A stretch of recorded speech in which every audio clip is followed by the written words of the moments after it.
Hello, everyone, and welcome to the Dragon's Tome. Um, what we do here is we're reading Dragon Magazine from 1 to whenever we decide to stop. Every week we read a new one. And with me, my name's Jack, and with me are my two compatriots. Introduce yourselves, please. I'm Jobber. I'm Rob. Excellent. I'm And a little depressed for the holidays. as it is December. 1992. Remember? I don't remember what I got for December 92. I might have gotten the was Battlestar Galactica out yet? No. No.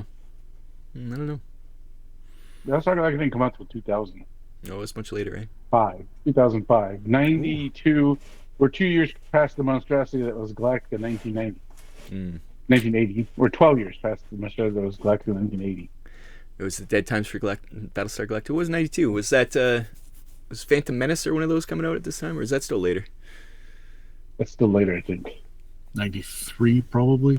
Yeah, I maybe. don't know. Either way, we're not here to discuss Cylons and Raiders and Starbuck. Look at his shirt. We are here to discuss Dragon Magazine, issue 188. On the cover, look at this. If you didn't see the signature, you wouldn't need to think too hard about whose artwork this is. This is Elmore. This is Larry Elmore, all day long, all day strong. Yeah. 100%. I'm Part of the series. I'm glad that it's a wintry themed cover for a December holiday issue. I like the little skeleton's head underneath the tree. Oh yeah. There it is. Does anyone remember what the other... Yeah, he said it was an autumn one or something. Yeah. And episode 160 or magazine 163 is the autumn one. Yeah, I don't remember. That was a long time ago. I'm sure we were at the time going, look, it's Larry Elmore and it's awesome because it's Larry Elmore. Yeah. So are you saying it's a full series of? At least there's two. Seasonal. It's what the caption in the thing alludes to. Yeah. He says the second in a series. The first one was autumn. This one's winter. But we don't know if there's more. Maybe we'll find out in the future. Maybe in the spring. Maybe. But right now it's the winter of our discontent. So okay, that's a classic, gorgeous cover. I don't think we can talk too much about it. Still $3.50. It's been like that for a long time. It has. That's the weird thing. It hasn't. Price hasn't increased since like 1980. So yeah. And TSR holiday shopping guide insert. Now, I didn't get to see no inserts. No, we don't get the ad, that insert ad, unfortunately, in the PDF. So but whatever it may or may not have been, I'm sure it's like the TSR previews, very much so. That it was just, or there's probably like I bet there was a lot of calendars, things like that. You know, the kind of things you get for holiday seasons. Well, no, I'll probably even say it was a list of all the modules. Well, that you could order. I'm like sure a catalog. I think it was like a whole. Well, they didn't say it was a catalog. They said it was a holiday insert. So I'm guessing it's not very. It's probably 1 or 2 pages, like just like a flyer. Did it say insert? Yeah. Just holiday insert? Shopping guide. It's a shopping guide insert, though. Yep. Which is why I think it's a list of everything. Yeah, but it's not a catalog. It's not probably pictures. It's probably not pictures, but it's just. Oh, maybe. Oh, like the old FASA ones where it just had the SKUs. Yeah. Could be that. That's kind of boring though for a holiday insert. I would hope it had some pictures. Hey, you throw a couple of wreaths on it and a little bit of holly. Yeah. It's just a festival. Enough to be on the cover. Come on. Print it in green. If you at home know what the insert is or whatever, just keep it to yourself. So we're going to go on to traditionally we do 2 articles and then 1 ad. Oh yeah, don't worry. I only got 2 articles. This actually magazine had a lot for me. I read a shit ton in this thing. Oh well, Johnny Profanity there, who just got us demonetized. Why don't you? We're not monetized. Don't worry, Jack. We're not monetized. I would say the editorial, but I think the editorial wasn't very good in this one. So I'm going to go to page 6 for some letters. I just wanted to point out Fritz Lieber died. He passed away. Oh, the Lankmar guy. Yep, and Fafnir and the Grey Mounster had a lot of in the early Dragon. He had a lot of stories. He was a very big influence on D&D back in the day. Like the actual D&D was kind of based on some of his stuff. So they even put the mythos, the Lankmar mythos in. I think it's Cthulhu and Lankmar that got ousted, right? They definitely had a Lankmar separate book too. So, but yeah, from the Monster Manual, I think it was. Yeah. No, from the D&D's Demogods. D&D's Demogods, that's what it was. Yeah. The thing that I read, because they did a little memorial for him, he wrote the book that Bewitched was based on. I did not know Bewitched was based on a book, and he wrote it. And I guess, and it's I guess it's like a horror book. Like the book's horror, but they've turned it into a comedy for the TV show. But interesting. I never knew that existed. So yeah, Fritz Lieber, gone too soon in 1992, the end of 92. So. Gone too soon. He was 81. He was pretty old. That's a good old. run. Yeah, that's a pretty good run. It's not nothing to sniff at. He wrote that Bewitched novel in 1943, so that's pretty cool. Yeah, fun. What was the actress's name from Bewitched? She played Tabitha Stevens? Elizabeth something. Oh, Elizabeth Montgomery. Montgomery. Yeah. Okay, that was going to bother me. I couldn't go forward until. And My Two Dicks. And there were two husbands.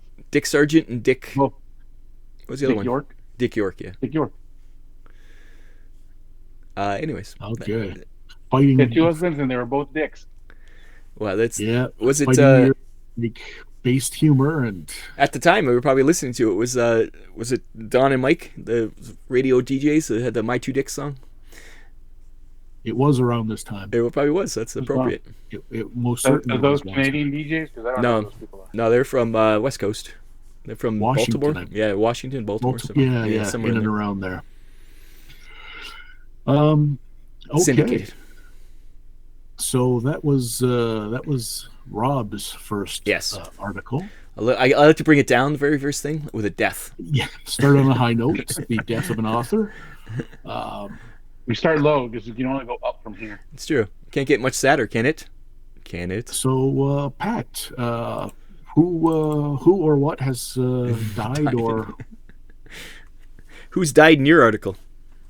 Let's go to page 18. But before we go to page 18, let's stop off at page 12. That's not how this. I'm show very works. confused about this. Oh, we just like the picture. This is my article is on 18, but I want to take note of page 12 of the picture. Wow. I would have talked about page 12 because that's one of my articles. I just want to. Is it this picture? Not this picture, but the article here is mine. I'm just talking about the picture. I just want to point out that if you don't know,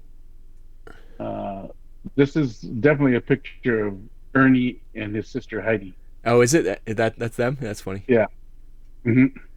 That's cool. It doesn't say who drew it, did it? Oh, maybe it says in the Lizzie Ann Lake. Is that who drew that picture, or that was just the other ones? But that's funny. These whoever drew this, they look exactly. Yeah, like them they must have definitely known them. Yeah, that's cool. That's a nice tribute then. Yeah, imagine that you get a picture of you and your brother as in Dragon magazine. That's pretty cool. Yeah. He's holding up the planer book. I received my chastising of the breaking of conventions. I lashed out in anger, and I just want to make a comment of the picture, and then we're going to go to my article now, which is an 18. You know what? Also, be nice here. Before you go there, look at that layout of that room. That is also probably their house. Because remember when you're sitting at the table, there's that washroom right behind the DM, and just past on this side would be the stairs. I think that's also their living room. Yeah, that's funny. Maybe. Because that could be the doorway to the stairwell that goes upstairs. Remember? No, there's a door. There's a washroom there. There's a washroom right behind. Yeah, but and then there's also the stairwell. Yeah, stairwell will be over here more, I think. Yeah. Yeah. Yeah, it's funny. But it's definitely an homage. If not directly them, it is definitely an homage. So yeah. If you can recognize them in the picture, so that's pretty impressive. Yeah, when I looked at it, I go, that looks like Heidi and Ernie for sure. That's when funny. Ernie had long hair and a mustache. Yeah, that's funny. He had a mullet and a mustache. It was 1992. That is the way of the world at the time. Okay, what is it? Page 18 now? KP 18. Be nice This is to one your of mine. referee. This is one of mine too. It's one of mine. So most articles. We're Oh, wow, shit. This is going to be very fast then. Not really. I have a lot. Most of the articles are, in you see in Dragon Magazine, are basically how to be a better GM, but you don't see a lot of articles on how to be a better player. Mm-hmm. While reading this, it's most of it is common sense, but it's refreshing to see that this type of article, especially since the one before it, which Rob will talk to, is a kind of a GM one. And this isn't just how to be a better role player. This is also how to help the GM in the game, like Yes. how to be a better person, really. Exactly. Yeah, just basically, I mean, fortunately, I've had the blessing to play with groups that are good players, be part of a group that's with good players, and GM a group of good players that do a lot of this. So, but with the exception, and I put this to my notes, with the exception, the less gab, more play section is the number one culprit of any group, Oh yeah. including myself. Yeah, you get Which I distracted and also start am talking guilty of. about stuff. I remember Jack telling me his one group he was playing with, they just start quoting Monty Python and wouldn't stop. And you're like, we're supposed to be playing a game here. it was too many people. I think there was usually about 8 players plus a DM, but sometimes more. And Pokemon was huge, and it would come around to certain people, and they'd be like, "Oh, okay, so what's happening?" It's like, well, you could have Pay just found out attention. what was happening Yeah, by yeah. paying Listening. attention. Yeah. Okay, well, what it was infuriating. Yeah. It was disrespectful and infuriating. Yeah, I cannot stand when someone's talking and someone doesn't pay attention. It's like, at least give them the courtesy of pretending to listen, at least, like, I can't especially stand when that. the GM is speaking. Yeah. Especially the GM is giving out information. At least but the less gab more play in my usually is the whole table just kind of goes off the rails. For Oh me, yeah, that happens including sometimes. the GM, Yeah. including the GM. Also, for new players, I find waiting your turn is also a big thing where they want to jump in all the time. It's like, no, it's not your turn yet. Wait your turn. Like, they got to learn. You got to learn that everybody gets a chance, right? Like, I've noticed that a lot of time with new players. Not just new players, though. When I used to watch Critical Role, it was one of those things that the second most egregious thing that they would do was, "Oh, I want to do this," and whoever just happened to yell out first, "Oh, okay," and it didn't it rewarded the person who was just willing to like outburst. The loudest. Yeah, and like, okay, but what if you just want to do things in order and do your turns and everything kind of like the way it's supposed to go? Well, I do remember the guy who got kicked off the show. At one point, Matt Mercer's like, other people have to have a chance. Like, he actually told them, stop. Like, like, he was just always butting in. It's like, no, it's not your, let other people go. Like, there are some people more egregious than others, that's for sure.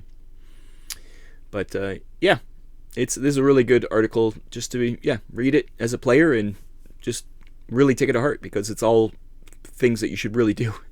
And if you, even sometimes you're like, oh yeah, sometimes I can drift. It's like, at least be cognizant of it, right? Just have it in your head like, oh, okay, I should be doing this or should be. Yeah, I mean, paying attention. as a GM too, you can also let them get that out of their system for a couple minutes, and then like let's get back at it. Yeah. Order in the court. Yeah, let's get back to it. Well, that's I think a lot of the time it's engagement in the game. Like, I don't know if I've ever been. I'm more interested in the gameplay usually, what's happening, the story being told. But we also play. I've almost always played in smaller groups. It's always 1 or 2, 3 people. Like, it's never many. I'm very leery to play in a group more than 6. Yeah, not including. That's a lot. Like, I think 4 would be my max. I think more than that, you do get people just getting distracted too easily. I do 6. I find 6 to be probably the most perfect in that sense because you have enough player character variety. Yeah.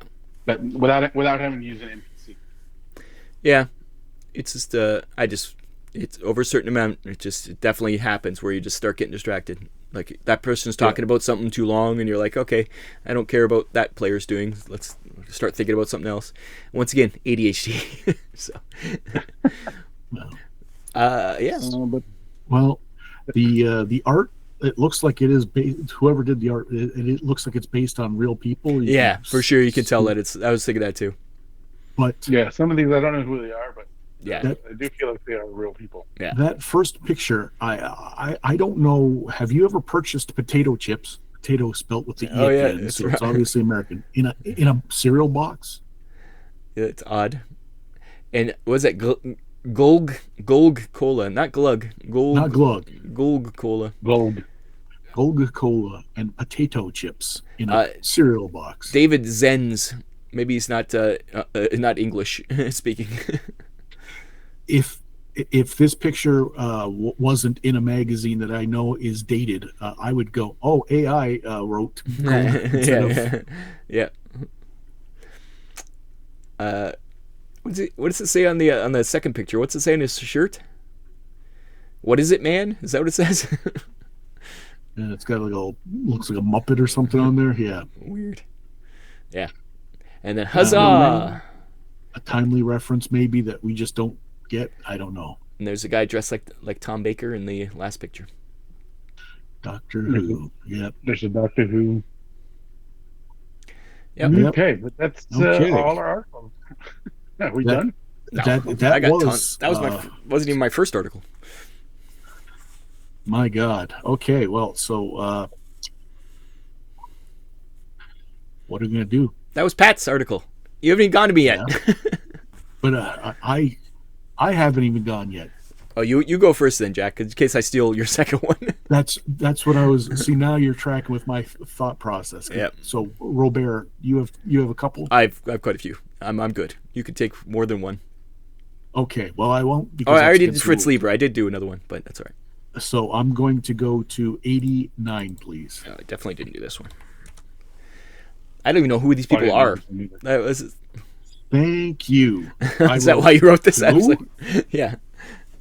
I know who Nick Fury is. I can see the ghost of Nick Fury in the background. Yeah, they must be Shield agents. They're wearing the blue, I guess, of Shield agents. Well, that's what I did. I did the same thing too. I was like, "Who are these people?" And then I saw Shield super agents for the month. I said, "Oh, okay." Violence. Still don't know who they are. The very 90s names: Cyborg, Violence, Knockabout, and Ivory. A complete know-nothing dumbass. Everything about this is wrong and flash in the pan. And for some reason, I know these are someone's favorite characters. I know they are. So but I don't recognize them. I never read any of the Agents of S.H.I.E.L.D. stuff. Nick Fury was. I was a fan of some of the stuff when he was doing cameos in other books, but definitely not going to be reading Super Agents of S.H.I.E.L.D. So speaking of which, then can I bring something to your attention, Jack, to see if it sets you off? If you go to page 90, then go to Knockabout and read the first sentence after known powers. Okay, Knockabout. Oh, jeez. No powers. Dream, time, energy. Oh, Jesus. It goes right into the next paragraph. Didn't even try. Yeah, they did all the... And the best part is it's Knockabout is one word, so it's knock, and I don't even know if there's a hyphen, and then about's on the next line. Yeah, about got erased. No, it's on the next line. It's yeah. Oh, yeah. It split it without... They're weird. It's, yeah.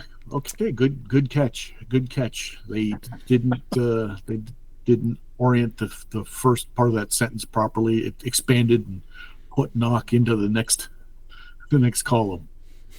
I'm just at the end reading the group history, trying to see what this is about. It just sounds like it's just some random S.H.I.E.L.D. comics that these guys were in. I some of the backstories. One of them was hated. Here's another one for you, Jack. Oh God. Same page. We'll go to Cyborg.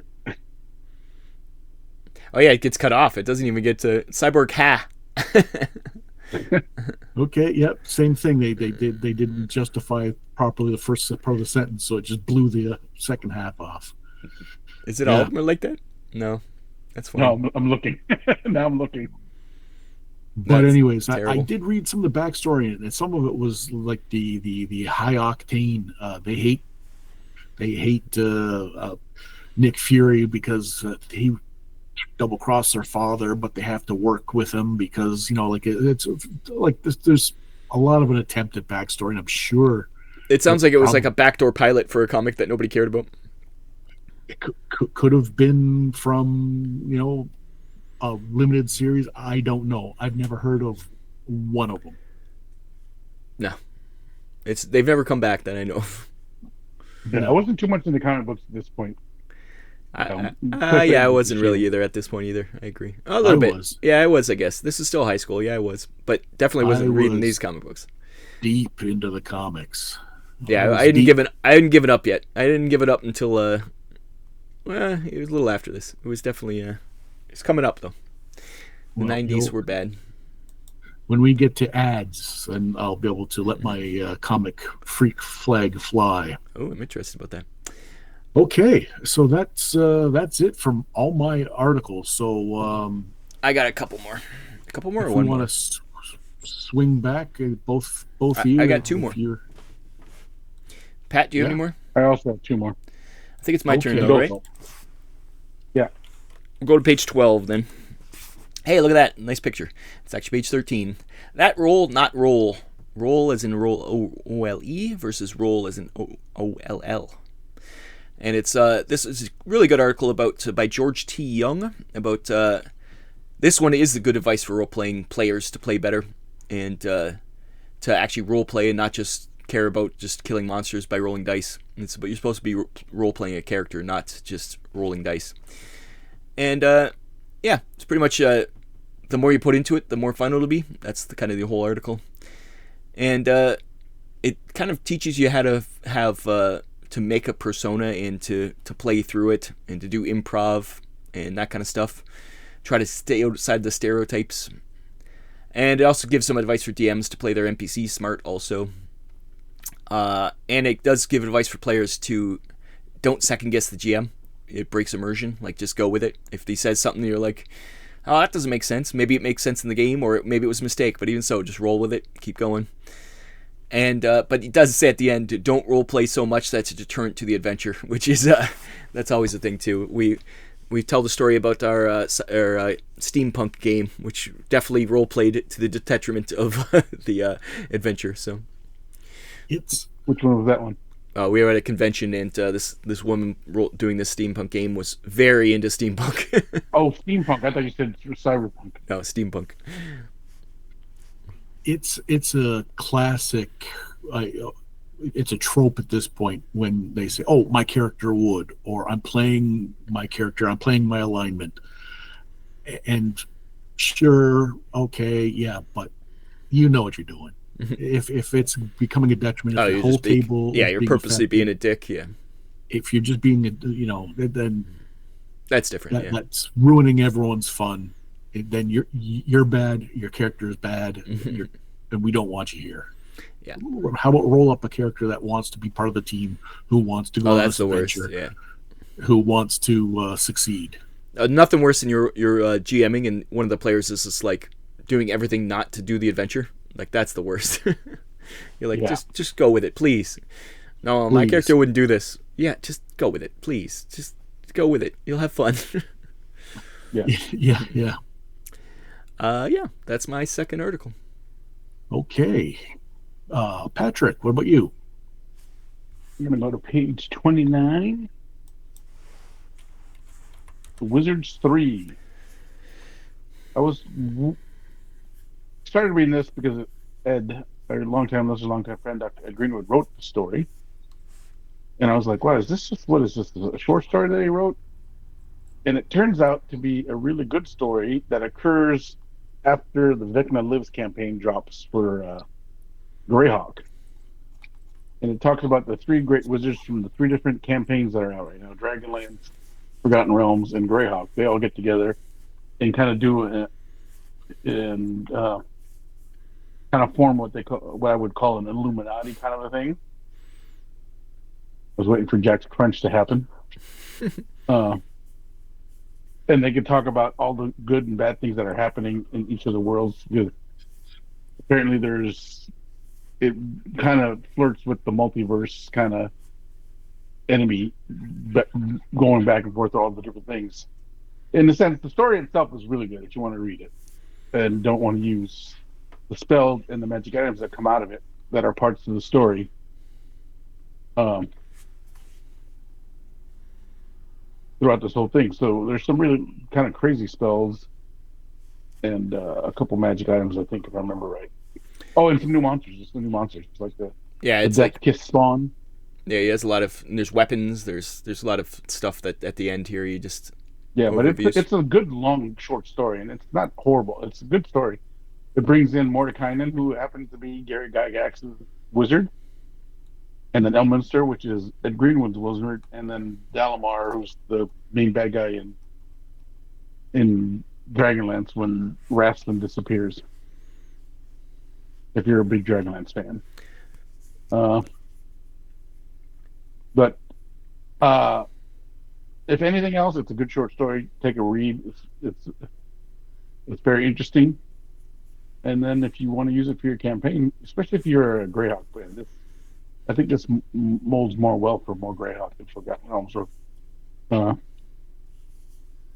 Dragonlance. But it also talks about putting this thing in the Dragonlance too, which is weird. Or Dragonlance Ravenloft too, which is weird. Somewhere, I can't remember where I saw that. Ravenloft. Nobody plays that. There's no wizards in Ravenloft.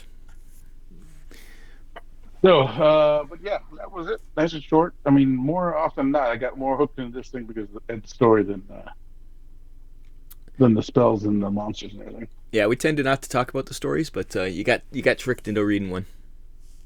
Yeah. If anybody does like the fiction, please let us know because we always skip it. But yeah, tell us if there's any good ones that we should go back and read.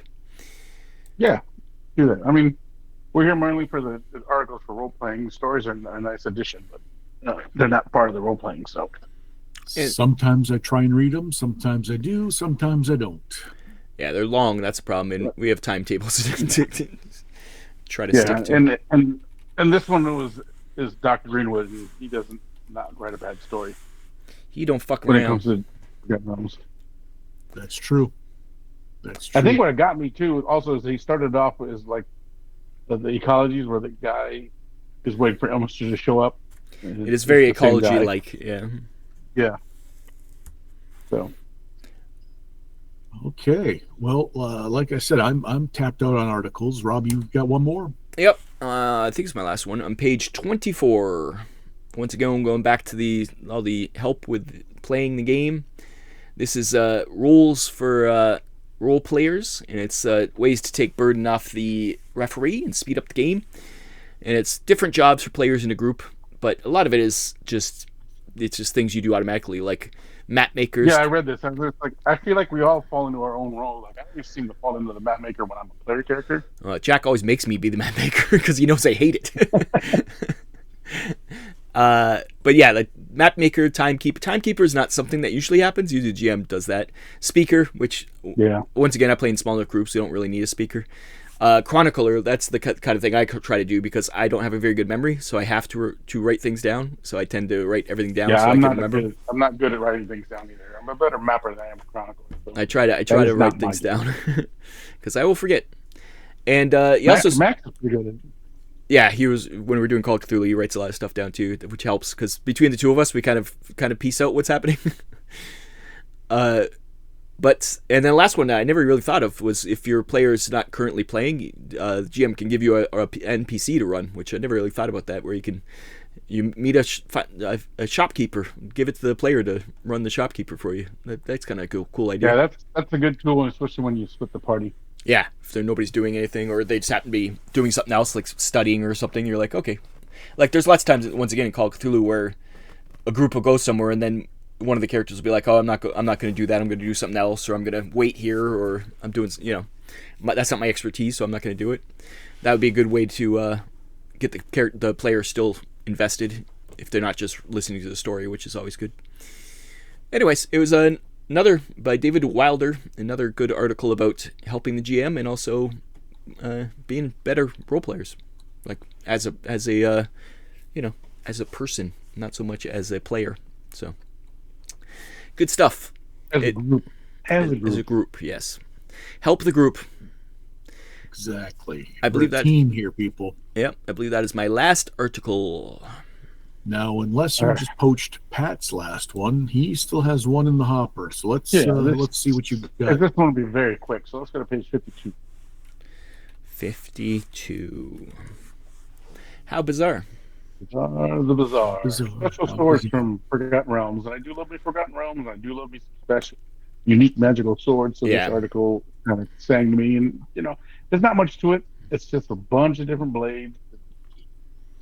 If you're looking for a new blade, especially now, because I don't know how many people are new D&D players or playing 5e that listen to this podcast, but, these are things you can throw in there because guess what? Old is new. I also like all of these they're not just, hey, it's a whatever sword +1 and it does this. I like they all have names, they all have backstories, they're all like named and weapons. Description, just like this is kind of the thing that I forget who wrote that article where they talk about when you make these magic weapons, you give it a history, especially if it's going to be a unique item. Yeah, I like how almost every one of these is a unique thing that it's about and why it's called that and what it does. And how it disappeared and reappeared and things like that and what it looks like. So yeah, cool. I do really appreciate that as far as that's concerned. I saw this and of course I have to talk about it just because it's my jam, man. It's my jam. Can't go wrong with a couple new objects. Yeah, that is true. Oh. Especially swords. Swords are the best. Swords, but that's it. Nice and quick. Nice. Okay. So, is it ad time? Yeah. It is. Well, I know no one else has got mine, but I'm going to do mine anyways because I haven't got to talk in a while. So I'm going to. Yep. So if we could go to page 7, please. Hey, that was mine. That is mine. No, it's not How mine. dare you? Actually, it's not mine. I know which one this is. That's good. It's at the very bottom here, right, Jack? Yeah. Yes, it is. We were just I saw that discussing the comic books, and I was a West Coast Avengers fan. It was this title from and Alpha Flight from. What about Forceworks? Well, Forceworks is still a few years away. Although Wonder Man does have somewhat of a mullet here, not as bad as when Forceworks starts. Yeah. But we have a Spider-Woman, U.S. Agent, Wonder Man, Hawkeye. Is that U.S. Iron Agent Man. Captain America U.S. Agent, or is that U.S. Agent Johnny Walker U.S. Agent? I believe that's Johnny Walker at that point. And then at the end, Is that Scarlet Witch, and who's the very last guy? Yeah. I always forget. I couldn't remember who that last guy was because Iron Man was only in there for Iron Man was only part of the West Coast Avengers for the first 4 miniseries when it first came out. Remember right? I don't know about that, but I don't know who that last guy is. But anyways, this is the Go West Avengers Archives. It's the complete source book and accessories for the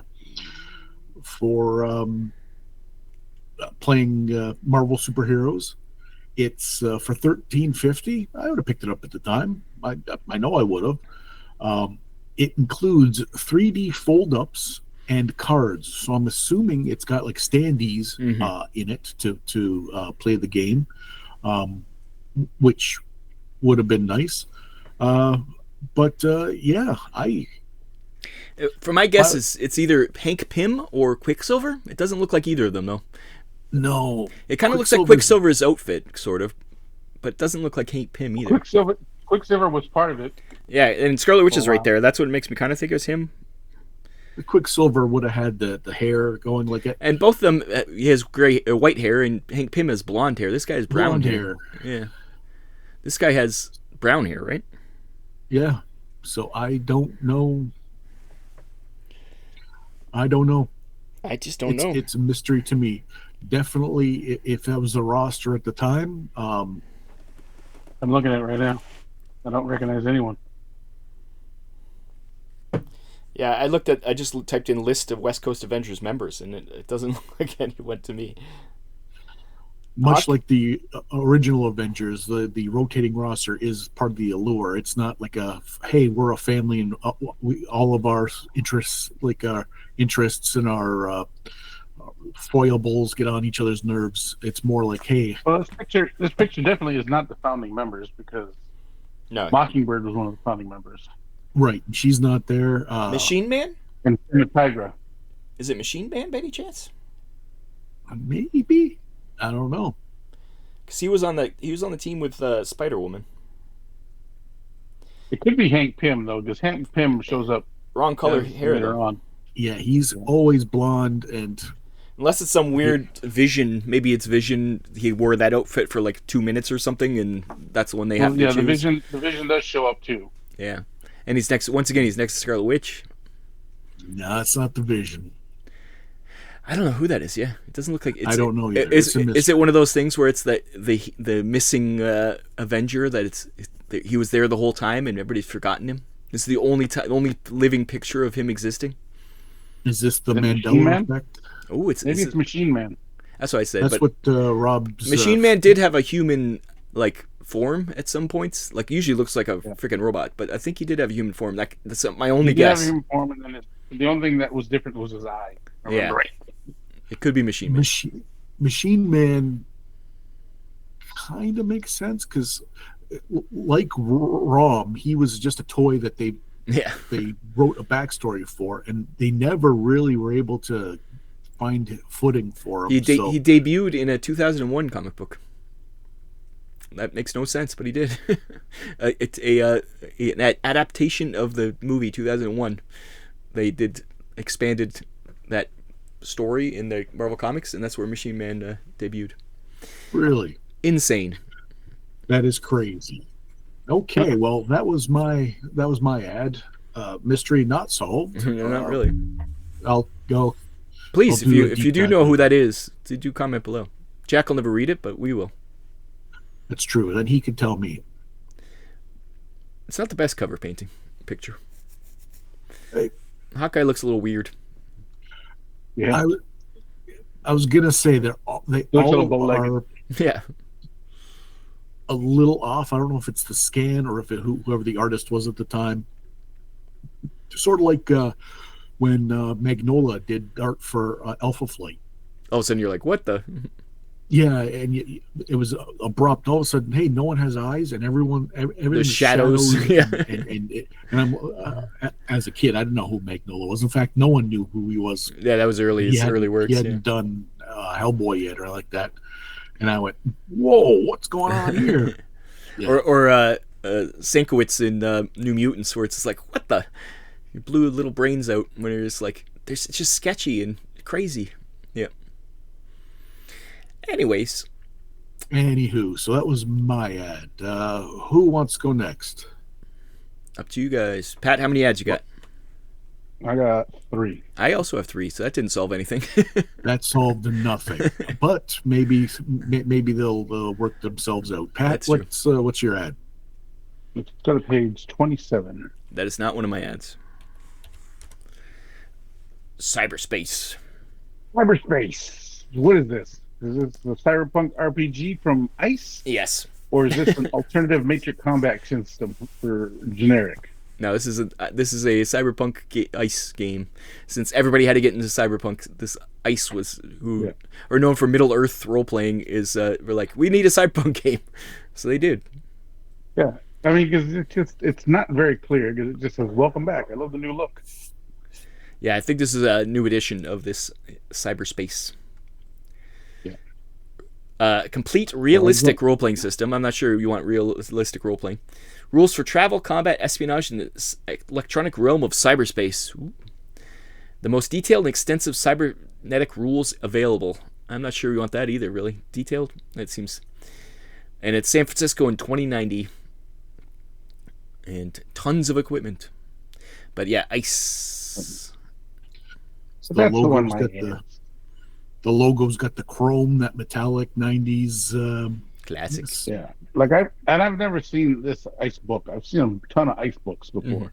But I've never seen cyberspace. I think it failed spectacularly because it was just like it was so obviously just trying to jump on the bandwagon that there's like, yeah. I don't think they supported it after this. It didn't sell well. When you already have Shadowrun and Cyberpunk, what really? And you have GURPS. Yeah. If you're playing GURPS, there's like GURPS Cyberpunk. Like there's not much space in that realm right now. It's a pretty rich environment at that point. There's no. Especially at this point, I think Shadowrun is leading. Oh yeah, by now Shadowrun is definitely number one by far. Yeah. Faux show. Yeah. Just because I think once again it's just because FASA did their shotgunning so much product out that you couldn't help but. It was... Well, and they also put out great novelette books. Yeah. Del Rey fiction. Yeah, you're right. Fiction helps. Yeah. You know, they did the same thing, but that's the one thing FASA did great was the fiction with their products with BattleTech. Yeah, BattleTech. Yeah, for sure. They supported the story with the background in the fiction, and they kept the story. Both of those games have a ongoing story that never got reset.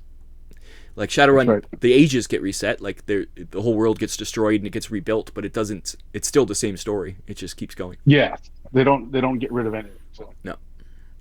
So there's characters from the first age that are still kicking around by the end of the sixth age. I think they're in now. So 7th. Yes, might even be 7th. 6th age. They're 6th age. 6, yeah. Anyways, yeah, Cyberpunk. It's very edgy. Look at that. What do you got? Doesn't the guy look like Corey Haim in the glasses? Not Corey Hart. Corey Haim from Lost Boys. I know. What do you got, Rob? I'm going to go page 2. Let's go right to the top. A Mighty Fortress. We talked about this before, and we found out somebody actually commented that they played this game, and it is swashbuckling adventures in, as it is said right here, in the Musketeers time. And we said A Mighty Fortress is the stupidest name possible. They have a perfect name right here. Why didn't they call it Swashbuckling Adventures? It's right there. Why would you call it Mighty Fortress? It makes no sense. Because the Spinal Tap guys put out A Mighty Wind. Yeah, that was a little later. But yeah, it's right in the ad. Swashbuckling Adventures would have been the perfect name for this book. I probably would have looked at it more if it said Swashbuckling Adventures. Mighty Fortress, I always thought it was like either a book about castles but even by that cover, it reminds me of Aztecs. Like it looks like Spanish versus Aztecs. That's what I always thought it was. Yeah. So, sure that a flintlock muzzleloader that makes sense, but the spearhead, yeah, like unless that's an arrow, I don't know. For me, it would have been a large hat with a plume in it and a sword or something like that. Like it would have been MP, something that said. It does cover also the English Civil War and the Roundheads and stuff, but even then you'd have a roundhead or something on it. Not a. I guess that's supposed to be a pike, maybe, and a flintlock, but that's weird. Maybe. It doesn't just like it's such a poor representation of what this book's about. The name is bad, the art's bad. It doesn't tell you anything about it. So I would have overlooked this book, and obviously did, because we never definitely didn't get this book. One more pass by a committee of people, and I think they could have. All it takes is someone saying, "Why do you call it Mighty Fortress?" Dial it in, like which fortress is it? Is it? It's not about fortresses. Especially since, and by and also by like the English Civil War or the Three Musketeers times, fortresses weren't that important. It was more about duels, and it wasn't about sieges. There was no real sieges in any of those things, so it's kind of weird. It's not what I think of when I'm thinking of Three Musketeers or a Zorro-esque, high flying. I know Zorro wasn't, but okay. So that should be everyone's ads. Like it's got to be. Oh no! I got my first ad. It's on page 39. Yeah, that's one of my ads. There you go, Jack. We got the same ad once. Because look at the goddamn size of this thing. That's what I said. The goddamn size of that dragon is what I wrote too. It's a vinyl dragon, and I didn't read is that it was a red dragon at Kryn, and it's an official AD&D vinyl model kit. It's a vinyl model kit. But imagine putting that in your game though. Like that would be awesome in the game for like an ancient red dragon. That would have been ginormous. I mean, now Reapers put out 1,000 dragons. I got a few big ones here, but still, like that's a kid obviously. But it's 24 inches long. over 16-inch tail. 16 inches tall. Yeah, Jesus. It's notably a young Tobey Maguire. It does look like painting Tobey these- Maguire. It does. Yeah, it's funny. It is actually officially licensed, but it's by Screamin' Products in Albany, New York. Never heard of them after that. Never heard of them. Yeah, it's funny how these guys got the license somehow. That's weird. Maybe it was one of those things where they made this dragon. They're like, oh my god, that's so cool. Yeah, you can license it. Sure. Posable wings. Full color packaging. Vinyl. Yeah, vinyl. Interesting. Right. Yeah. What do you got, Rob, for your last name? My last one is going to be on page 109. I've lost control. This is for me and Jack because I'm pretty sure this is the very first Warhammer me and Jack and Dave played. It was this box set right here. It's got the elf Elven spearmen, orcs. elf archers, goblin spearmen, and goblin archers, and yeah, we split it up between three of us. I took units to make my elves into dark elves, and we made big boards and played some games with it. Usually I just watch Jack and Dave fight each other, and then I'd come at the end and try to sweep up. Because they'd always be like, we're going to make sure we fight Rob first this time, and one of them would do something to the other one. And just egg each other on every time. But yeah, fun times with this box set. I had these miniatures I'm forever, pretty sure too. that was the one. We like cut the hell out of them and like redid these miniatures. Like they're all plastic, so we really modified these guys. That's the second edition Warhammer box, I think. 'Cause I think third edition is, well, I forget what they're called now. I always thought this was third edition.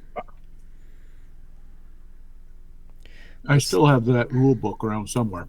Yeah, you probably have the miniatures around somewhere. Oh yeah. Well, let's go to page 113 real quick so we can save Jack the Ogre. penguin. Yeah, I was thinking about this too. Ogre.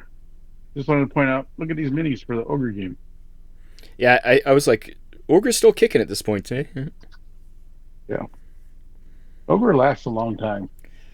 And then it came back. Yeah. So, Oh. that's all I wanted to show. I have nothing else to say about the Ogre minis. They look cool. They definitely have a aesthetic. Like that you when you look at those, you go, oh, that's Yeah, Why with it you can Ogre. always tell Ogre, yeah. It's definitely has a look. okay. Well, that's the last of the ads. So I think we better wrap this one up. I think that's 188 in the can. We canned it. I'm supposed to point down here like this. And then, yeah, thank you for following along. We appreciate it. I'm glad that we're here to help you pass the time while you're doing your chores or painting your minis or doing whatever you happen to be doing. Come back next week. We're going to do this all over again, and we're going to keep going until we've decided enough's enough. When one of us says no mas, then that's it. So for the Dragon's Tome, I've been Jack. I've been Jobber. I'm Rob. Bye-bye. Bye-bye. Bye-bye.